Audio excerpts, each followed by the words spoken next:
Devastated, confused, heartbroken. So many times in life we get thrown for a curve and don't know how to react.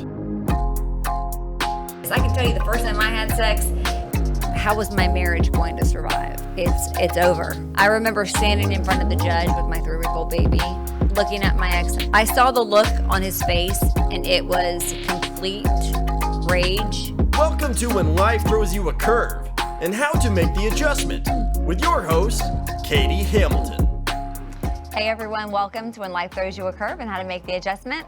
I'm Katie Hamilton. Thank you so much for joining me. Today we have a very special episode for the See and Shop exclusive. Mr. Ryan Florio is here joining me. He is with Inca Tea. Yes, thank Ryan, you. Thank you so much for being here today. Truly my pleasure. Thanks for having me. Oh, my pleasure. Ryan has been on you're on like a tour of the U.S. It seems like you're taking a vacation. Yeah. Blessed to have you stop in Dallas. Thank you. It's good to be in Dallas. Okay, so it's actually cool to see this country the way it is. I travel internationally every year for like 4 or 5 weeks just to see a different part of the world and different cultures. And since COVID, it's kind of like kept everybody grounded this year. I decided to take like 4.5, 5 weeks off just to travel the country and see the great, place that we really truly live in. So it's awesome. That is such a blessing. Yeah, it is. I don't travel as much as I used to, with 4 kids, but we were blessed to travel for like the first, I would say, like decade of my married life, so like, mid-20s to mid-30s. Yeah. And I took my kids like everywhere I could, just because I wanted them to see, all the different places. And that's one thing that I'm so glad I did when I was married. Like, it's easy to have like regrets, but yeah, that was something I'm so thankful for, and was able to show them, the country, because I knew it wouldn't last, like it's life, life changes and you got to take those opportunities when you have them. 100%. Yeah. And I think you grow as a person when you travel too. Oh, for sure. You are able to get out of your little bubble and see like there's, people in need out there. Like we're so blessed here in this country. And, yes. Oh my gosh. It's a privilege to live here. We live in the greatest country. We live in the greatest country. Hands down, we do. I've been to 68 countries already, and 68? Yeah. When did you start traveling, like internationally, or? I was on the junior Olympic team and national team back in like grade school and high school. Oh my goodness. My first trip to China when I was 14. In what sport? Soccer.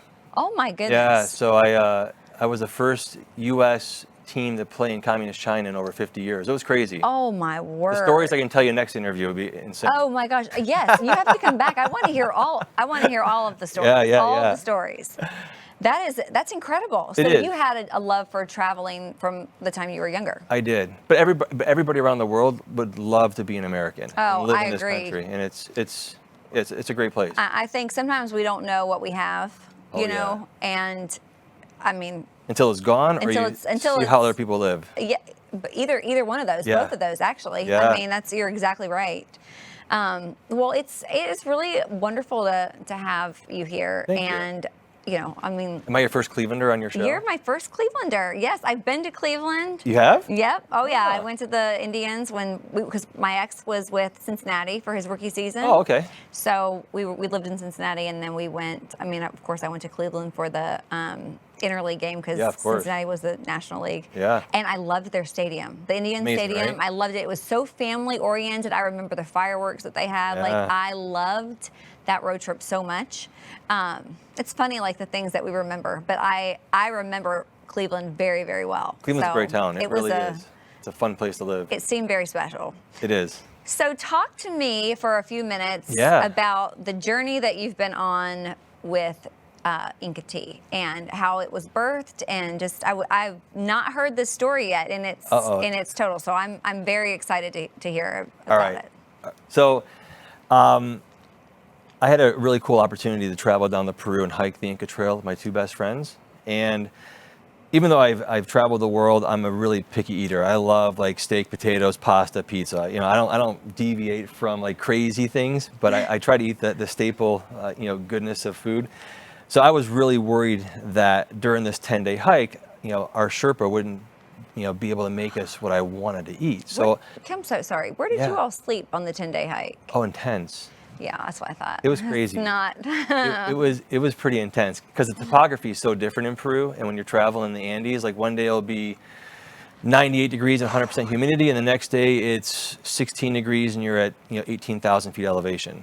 Oh my word! Have you ever had the elevation sickness? Because Luckily, no. I feel like I had that when I was in Utah. I've heard people, yeah, it's pretty bad. It was weird. It was very strange. Yeah. I'm like, oh no, I rebuke that. I don't receive it. I don't. You need to go do this hike. It'll change your life. So my daughter Julia, speaking of Peru, she was supposed to go, and they were going to go like somewhere. Okay, and I apologize if I have this backwards. I'm pretty sure it was Peru, but there was some place that was the Amazon that was like near there. Sure, yeah. And she was going to go and like missionary there, like be, And I was like, I don't think so. And this is like that thing I was talking about, before the show. We were talking about like when you're a parent, like loosing the reins. Yeah, yeah.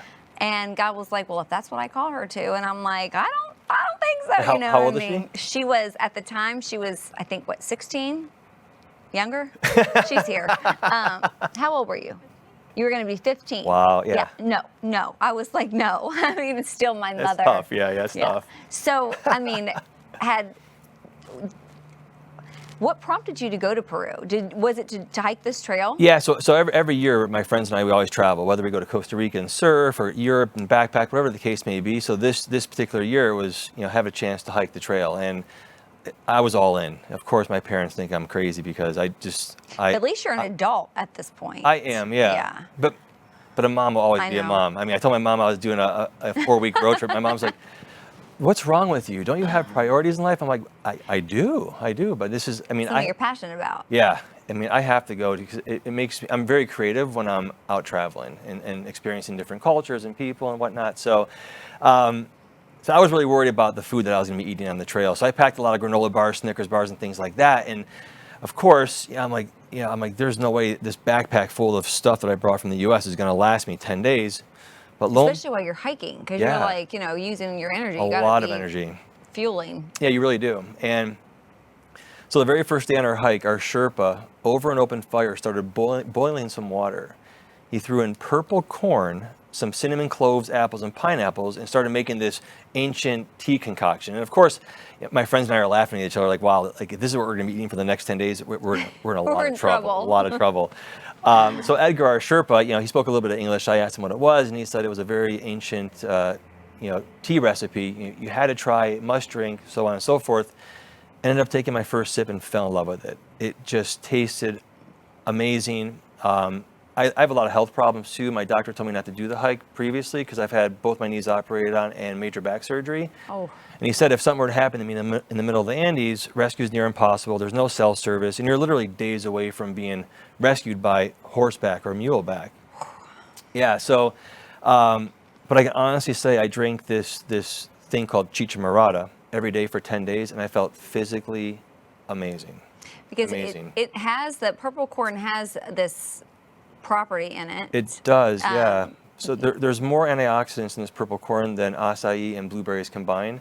So the anthocyanins in it are just, through the roof. And I didn't know all this obviously during the hike. I just kept drinking it, and I'm like, wow, I felt this energy. My knees felt great. My whole body felt amazing.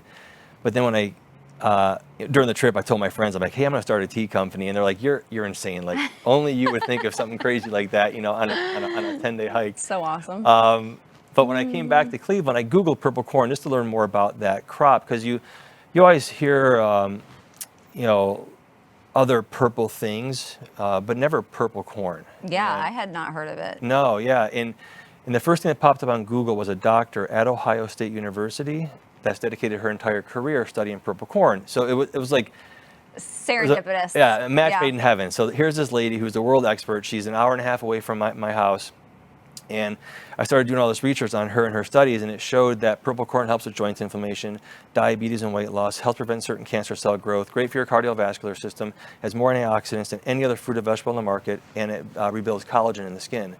So when I read her studies, quit my job, cashed in my 401k, took a second mortgage on my house, and literally just started this at the age of, 39. Oh my word. Yeah. That is it's so remarkable, the entire story. And I've done some research on starts with the A, you just said it a minute ago. Anthocyanin? Yes. Yeah. And it's the like it's so good for you, you know. It's amazing, yeah. So that is just, I mean, oh my gosh. What did your like wife and parents say? Were they? My wife wasn't around then when I started. She wasn't? No, Okay. no. My parents, I'm the middle child, so they're like, there's Same. there's serious problems with you. I feel that on so many levels. Yeah. My brothers were both married. They both had kids. My parents like, can't you be normal like your brothers? And I'm like, there's no, there's no chance. So, but it was interesting because, you know, I spent about 1.5 years just developing the recipe, because when I had it over an open fire, it was in liquid format, and my whole goal was to make it into a tea bag format. So, I'm not even a tea drinker. Really? I wasn't back then. Yeah, my first cup of tea was when I hiked the Inca Trail. I don't drink coffee either. So I hired an herbalist to sit down with me once a month and teach me how to blend spices and herbs to kind of recreate and re-engineer this liquid format into a tea bag format. This is just, it's so amazing. Like, and just like the courage that it takes to quit your job and cashing your 401k, to start a company that you don't, you know, you weren't even passionate about tea before, you know? I mean, that to me is just, it's like next level faith, you know, and determination, and it had to be exciting, like, you know, but also nerve-wracking, I would think. But it was. The biggest thing that got me was the fact that it helped me physically. And, you know, I know a lot of people who've had back surgery, just personal friends of mine. And usually when you have one back surgery, you tend to have multiple ones. For sure. Yeah. And my back surgery was December of 2005, and I still feel amazing. Gosh, So- what a blessing. Yeah, truly. But, So- you know, God does give us everything we need on this planet to live exceptionally well. It's just, If you we don't utilize it. always, right, exactly. You know, I mean, not to say anything bad about doctors, because doctors are great, you know, but there's things also that are here on this earth that we need to take advantage of. And, you know, it takes people like you to go in there and, you know, learn from other cultures, or, you know, find the properties. And people like me are very grateful that you put in that time and effort to do that, because I have so enjoyed the tea. Oh my gosh. Thank you. We are tea drinkers at my house. We're coffee and tea, but we love tea. We love to go to tea. We love to drink tea. And even last night, you know, my daughter's in town, my oldest, and, you know, she was like looking at all the different teas, and I was like, you know, drink the chamomile. Okay, I know, and you told me that green and black were like your all-time favorites. They are, but the chamomile, I love the chamomile. Yeah. I just bought the chai, and it's in the loose tea. Yeah. So you're gonna have to give me a quick lesson on that. I can do that before the end of the show. I can do that. Because I haven't tried that one yet. It's amazing. But I have really. It's so good. So which one's your favorite? The mango. Really? Yeah. I don't know if I've tried the mango. Do you know if we have the mango? I don't know if I have it. See, But I like iced tea. I don't drink hot tea. oh, really? Yeah, so I make mango and I put it over ice, and it's amazing. So if I make cold tea for my kids, they're like, can we have like 2 cups of sugar? I'm like, this is like syrup, kids. Like, they got that from their dad. I'm very sure. But yeah, no, it really is. It's incredible. And I've drank tea from all over, because we are avid tea drinkers. Yeah. Oh yeah, it's lights out. Well, it's amazing. I'll send you a bunch more tea. I have other flavors that I don't have prepackaged. So really? Yeah. Well, anything that you want me to share, I'll do a review. Fair enough. It'll be 2 thumbs up, though. I know. Well, thank you. So talk to me about your experience on Shark Tank. How did that come about? So there's some things I can talk about, and there's other things I can't talk about. Okay. Just because I signed, NDAs and has that show aired it yet? hasn't. Okay. That's why it hasn't. Okay. It hasn't. That's why there's things I can and can't say. Okay, so you can't really share. So it's just going to be on. Do we know it's going to be on? No, they don't tell you until like 7 days before it airs. They probably don't want any cats let out of the bag. Yeah, but it's a crazy experience. Let me tell you that. It's I auditioned. Well, the whole process is intense. And so can you talk about the process, like before? Oh, yeah, sure. Yeah, I'd love to hear about that. The cool thing was I went to an open call audition in Pittsburgh, and it was so random. And being the middle child, I'm very creative and like well put together, like from an outsider looking in, but I'm a complete disaster inside, right? Yeah, I might know something about that. So unorganized to the T. And so I get to the open call audition, and there's thousands of people there. It was insane. And I was wearing an Inca Tea t-shirt with like a jacket over it and whatnot. And of course, before you get there, you're supposed to have this paperwork filled out. And I didn't. I didn't read the instructions on how to do it. So I get there and I'm scrambling and trying to find a copy to get a pen from somebody. So I'm standing there in line, filling it out, and some girl comes up to me and she's like, "Can you stand up for a second?" I'm like, "Yeah, sure." So I stood up. She opens up my jacket and she's like, "I thought that said Inca Tea." She's like, "I drink it every day." And I'm like, "Oh, I mean, that's pretty cool." I'm like, "Where do you get it?" Actually, like, I buy it at the Bed Bath & Beyond on Olympic Boulevard in Santa Monica.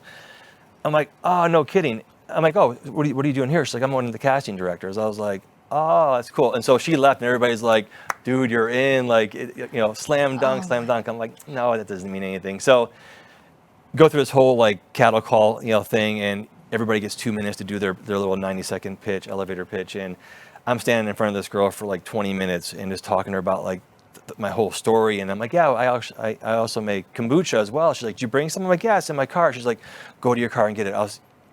I'll wait for you." So I run out to my car, get my kombucha. I mean, I'm there for like a half hour, and everybody in line is like, Yep. let me see how this is going to go. So made it past that round. The second round was a 10-minute video on just like backstory, past, present, future, stuff like that. And a buddy of mine is really good at doing, film, so it made his killer video. I mean, killer. Oh, that's awesome. We videotaped it in. I have a lot of like cool pictures of how it started in my house and my parents' house, and how we had I overtook my parents' kitchen, family room, laundry room, dining room. I'll have to send you some pictures. Like, it's amazing. Just like, imagine there's thousands of boxes of tea and packaging supplies everywhere. It was insane. But then I also, we filmed and, I bought a 15,000 square foot building. I have a machine. I'm only one of 5 companies in North America that have this machine that makes tea bags. My goodness. I have cafes and airports. And so like we did this whole really cool film thing and how I, grew the business. And at that time, about 4.5 years. And it was pretty wild. So I obviously passed that round, and then you spend about 2.5 months working with the producers and casting directors and just really refining your 90-second opening pitch. And talk to them 2-3 times a week. You rewrite it every week. You do a video, send it to them, and they critique the heck out of it. Rewrite, do it again, rewrite. So that was about 10 weeks long, and then you fly out there. Well, most people fly. I, of course, because I'm unorganized, didn't have my display made in time, and I go over the top. Like, if I'm going to do something, I make sure it's done like to the nines. To the nines, yeah. Because I don't want like a little table with a tablecloth and my boxes up there. I built this. I wanted it to look like you were actually in a cafe, and so I built this huge thing. It took a little bit longer than I had anticipated. They only give you 3 weeks to get ready to go out there, so you have to be fast. So I missed my deadline to get my display on a semi. So my dad and I ended up getting a trailer, driving 2 days straight to California. I had to be at the Sony lot at noon. We got like Studio City like at 10 o'clock in the morning. Set up, did a pre-pitch to all like the casting directors, producers, the whole legal team. There's 100 people in the room that you have to pre-pitch. And out of 175 companies that are there, they only pick 104 to actually pitch the Sharks. And so I was fortunately enough to be one of the 104 to actually be in front of the Sharks. It was crazy. That is amazing. Yeah. It was oh my crazy. gosh, your dad, what a good sport. You have no idea. Like, we drove out there and we got to the lot and we unpacked, and he's like, "All right, well, I'll see you later." I'm like, "Well, where are you going?" He's like, "Well, I'll just drive home." I'm like, "You're crazy." I'm like, "No, you're crazy." I'm like, "Hang out here. We're gonna hang out here for like 5 days." Because by the time you pre-pitch and actually film, it's like a 5-day period. Like, my 2 best friends flew out there, and my wife flew out there, my little brother flew out there, so I had a whole big like support staff out there. And I'm like, "You and I will actually drive home together and spend a week and just do a lot of like cool sightseeing." Oh my goodness, yeah. Ryan, that is wonderful. I bet your dad just cherished that so much. It was, it was a cool thing. But my parents don't have a chance to do like things like that I've experienced. So to spend that 7 days with him on the way back to Cleveland was, I mean, it was one of the best trips of my life. Oh my word! Let but me he just snores, tell you, which is horrible. My dad did too. My dad passed away a year. It'll be actually almost 2 years. And so when I hear about people getting to do things with their mom or dad, it has like such a deep, I have such a deep level of appreciation for it, because you have no idea like how thankful. I mean, you probably do know, but you really will like cherish those memories so much. I mean, it's. Parents are the best. They really are. I mean, Oh my goodness, you have no idea how much work we do. It's just like, let me just tell you. I can only imagine. I mean, no, but you know, when you lose one of them, you know, it's just like a part of your heart and I lived away from I moved away from my family when I was 23 because my ex-husband's job. So, you know, I was living somewhere different than my mom and dad for, you know, most of my adult life. Yeah. But, you know, it's just, everything takes on a much deeper meaning when, you know, you see that their lives are so fragile too. You know, life is fragile and we just have to enjoy it while we can. Yeah. Cherish the moment. So that's 100%. like such an amazing story. Okay, so one it's more crazy. thing. Yeah, so it's crazy. Like that is just, I cannot wait. You have to keep us posted so I can share, you know, with the audience when the show's going to air. Oh my gosh. That's so fascinating. I'm like sitting here thinking about all of the different facets to your story, you know. I mean, I've been an entrepreneur my entire life, but I've had I've worked for some like Fortune 100 companies and 500 companies, but I can't sit behind a desk. I don't like selling medical devices. Like, this is not in my character to do that. No, I feel you. And so my parents were finally like, wow, like he actually found something that he's going to be good at. And you're passionate about it. I mean, 100%. And you get to like exercise your creative side and like, which is a very big deal. You know what I mean? Like God gave you that, like, you know, he planned for you to do this. So 100%. it's just, it feels so good, like when you're walking and what you're created to do, you know? Yeah. Okay, so talk to me about the restaurant. 2019, it was voted best grab-and-go restaurant in any airport around the country. I beat Wolfgang Puck, came in second place. So, oh my gosh. So I mean, that's so amazing. And I've never worked in a restaurant my entire life. I've never I've never done anything like that. So when I started my company in February of 2014, the Cleveland Hopkins International Airport, they were buying my teas in grocery stores, and they approached me in October that same year, so almost 8 months later after I started, and they're like, is there any way that you'd be open to opening up a tea shop in the airport? And I'm like, there's zero chance. Like, I have no desire to. Like, I'm trying to grow my retail business because, like, my goal in the first year was to be in 50 grocery stores. Like, that was my goal, and if I hit that pivotal point, to me that was success. I was in 200 stores within the first like 45 days. Like, it just. Yeah, it was crazy how fast it grew. Insane. Yeah, that is incredible. I mean, knock on wood. I mean, it was no, great. It's gonna keep being incredible. It is. So I was like, I'm not really interested in opening up a cafe, and they begged me for like 2 weeks, and then finally I was like, you know what? With the little money that I had, and they gave me a sweet deal on rent, I'm like, I'll create that one was like a little just kiosk. Mm-hmm. Where I had like some of this like grab and go, like pre-made items, like popcorn, like a lot of local specialty type things. 2.5 years later, an actual inline shop closed down, and they said, hey, would you mind opening up another location in the airport, but actually have like food, wraps, salads, I mean, stuff like that, smoothies. I'm like, I can make anything happen. So built out this crazy looking, like beautiful cafe. It's like 350 square feet. And like 8 months after that, I got an email from USA Today saying, hey, you're one of the top 15 best restaurants in any airport in the U.S.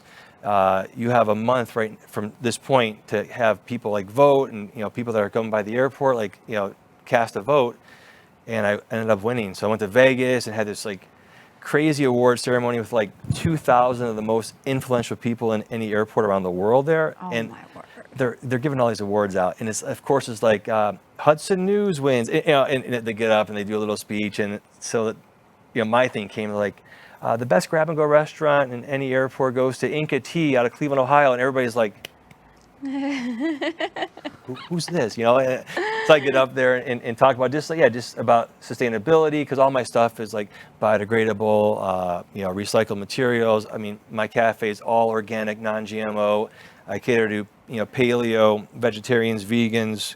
If you have celiac disease, I can cater to anybody. So that is. It was cool. Amazing. It was cool. It was amazing. It was probably one of my most proudest moments. Oh, I just cannot even imagine. Like, I mean, and this is not something that you had planned. Right. Oh yeah. Like I'm thinking like what it would take to open up any restaurant, like and then grab and go. I don't give the credit though. I hire the most amazing people to work for me, and I give them all ownership in my company, depending on what they do. Like that's incredible. Different cafes, yeah. So I instill a lot of trust into their decision making, and I mean they knocked it out of the park. Well, it is. I mean, it is very important to surround ourselves with, you know, capable, amazing, 100%. incredible people. I mean, it's a huge deal. But you know, we still have to partner with that and like choose it. So you know, and it's hard to let go sometimes for too. sure. I was gonna say because it's your baby. You know, I mean, this is like we have to relinquish control and you know trust somebody else. So that's definitely not easy. Not at all. Not for me anyway. No. You know, I'm like. I mean, it's hard being away for like 4.5 weeks. So I call my employees back at the warehouse. I'm like, hey, did I get a shipment of tea in? I mean, I'm like sweating and I'm driving. You have just accomplished so much. Thank you. I mean, really, it's remarkable, and I am very grateful for all of your efforts. I mean, I've enjoyed the fruit of, you know, all of your labor because it's incredible. And my daughters are, you know, we love it, and it's healthy, and like you said, it has all the pros. You know, it's organic, non-GMO, all the things that we care about. So just so you know, that machine I bought, I co-pack for other tea companies now. So a lot of I get really crazy teas from all over the world, and so I'll make sure I'll send you a bunch of like samples from like thank you. From companies, from everywhere. That's incredible. Mm-hmm. Okay, so I have a personal question. Yes. I bought the loose leaf chai tea. Yes. So how does one actually utilize that? Well, I'm sad that you actually bought that, and I would have sent you some. No. Oh my gosh, I've bought like several shipments now. Yeah, like, but you bought we went through that's a pound. Oh yeah, we'll go through it in no time. Okay. I do have this little thing that I think's what you use. Is it like a tea ball? It's yeah. Is that what it is? Yeah, Julia's saying it. Yeah. So I mean, if you have a tea ball, that means you're a pretty avid tea drinker. Oh, I told you we're into the tea, but I've never used it. So I mean, I stick with the bags. That's what I know. The bags are easier. Yeah. It's all pre-dosed and ready to go. I would just put like 4 grams into that tea ball and let it steep for honestly like 2.5, 3 minutes. So do you drink tea now? I mean, yeah, you do, obviously, because it's all the health benefits. Not as much as I used to. Like really? When I was doing, I was gone every weekend for almost 3 years doing demos at grocery stores all over the country. Most of them were Bed Bath & Beyonds because I was coast to coast with them. And so I would drink tea nonstop, but I'm an Arnold Palmer kind of guy. I like lemonade and iced tea. Yeah, we have those here in Texas. I'm sure you do. Just one other question I have for you I'm just curious about. What was the process like getting into all of those grocery stores and the Bed Bath & Beyond? Like, how did you approach that? It's difficult, and I mean, I've been in sales my entire life, so I'm used to getting like a purchase order right away when I go to meet with somebody about buying whatever it is I'm selling. Mm-hmm. And not being in the grocery business before, the food industry, I was kind of perplexed as to what to do. So of course I'm trying to be creative, and when I originally started, I only had 4 of my flavors. So 4 out of the 6 flavors that you've seen, I started with. And so I went to like Michael's and I bought like a gift basket, and I put 4 boxes in. I cellophaned the whole thing up, and I walked into a local grocery store and I asked for the manager.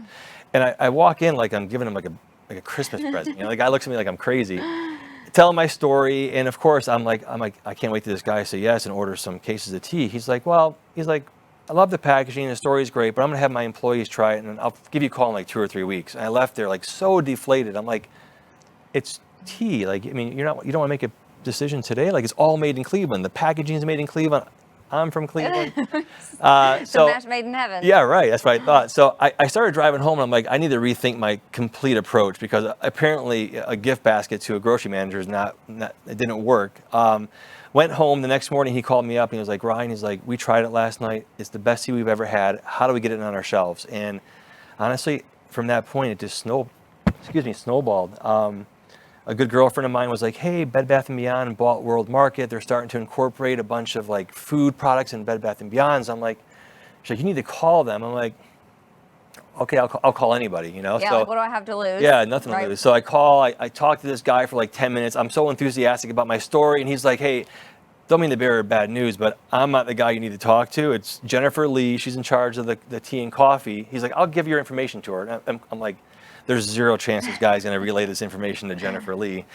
Lo and behold, like 45 minutes later, she calls me and she's like, hey, I got your information from so-and-so. Love the story, love the packaging. She's like, can you send me some tea? Because I'd love to try it. I'm like, how about this? Like, I'm traditional in everything that I do. how about I drive to Jersey, do the formalities of shaking hands and exchanging business cards, and let me make you the best cup of tea you've ever had. And she's like, you would do that? I'm like, of course I would do that. So 10 days later, I was in the top 10 Bed Bath & Beyonds, and that went to 20, went to 70. So it just grew like that. That is it's just amazing. It's amazing. And Thank good you. for you. Like, it's so impressive, and you deserve all of the greatest things in life. Thank you. And it's awesome to see how well your company's doing. And it's a lot of hard work. I have no doubt. It's stressful I mean, every no day. doubt. Like, just the amount of faith you have to, in yourself, in your product, Yeah. but you did it. Yeah. And that's such an inspiration to me, and I know, everybody out there. Thank you for taking risks and, just following your passion. Well, I appreciate it. It's truly inspirational. Thank you. Thank you so much for being here. You guys got to check out Inca Tea. You can find it on my Shop storefront, and apparently at like every retailer, grocery store. Yeah, You want to name and your website? Yeah, IncaTea.com. It's IncaTea.com. Sell it on Amazon as well, but on my website there's a list of all the different grocery stores that I'm in. I try to update as much as I can, but it's hard. Yeah, I bought it off your website. I didn't even use. I appreciate that. Yeah, it's so good. You guys are gonna love it, and I'd love to hear from you all on what your favorite tea is. Thank you. Yeah. You have any closing remarks for anybody? No, I mean it's great. I mean, it's nice that I was able to work this into my month-long road trip. I'm so glad that you did. Yeah. This was such a blessing. Definitely a highlight for me and for everybody here. So thank you for coming. Really blessed. Thank you. And that's going to be all for this one on When Life Throws You a Curve and how to make the adjustment, the Shop storefront. So you guys come check us out. And thanks again to Ryan Florio from Inca Tea. Y'all have a great week. Stay safe and stay healthy. And we'll see you next time. Come find me on social media on Instagram and Twitter at Katie Hamilton 32, on Facebook at Katie Hamilton, and at When Life Throws You a Curve 32, and on YouTube at Katie Hamilton. The content provided here was supplied by a third party for display on our platform. The content is not owned or created by Real News PR. The views and opinions are those of the creator.